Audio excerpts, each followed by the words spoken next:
Assalomu alaykum. Bizdan ko'pchilik so'rayotgan, qana bo'ladi bu katta yo'l bir yonishini ham video qilib bering degan ekan. O'shaning uchun mana hozir yonib turgan katta yo'lning oldiga keldim. O'zimizniki.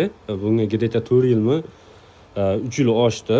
Katta yo'l bitta olash bu shu 10 yilgacha sizga muammo bo'lmaydi. Katta yo'llarimiz ham o'zimizda bu miyasi.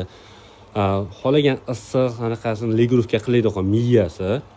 Mana ko'rishingiz mumkin. Mana o'zi bunkirni ko'mir to'kib qo'yasiz. Bularga shu anaqasini yonadiganni mana.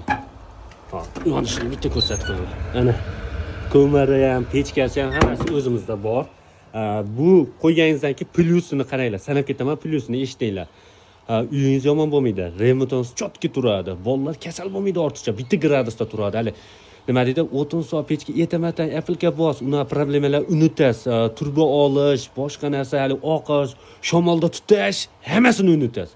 Prosta maza qilasiz buni qo'yganingizdan keyin. Shu kayf qilasiz. Shuni aytaman. Shuning uchun sizlarga tavsiya qilyapman. O'zi nari ko'mir katta bundan boshqa pechka qo'ysangiz, ekonom pechka, boshqa pechka hammasi bor, rasxoti bor. Shunga borib qoladi.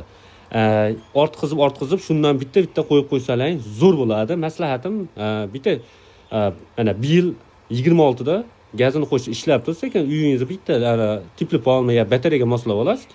Keyin kuziga borib, bata pechka olib qo'yib olasiz, maza qilasiz. Shu ko'mir, pechka hammasi o'zimizda bor. Alloh ochiq ko'rasizlar.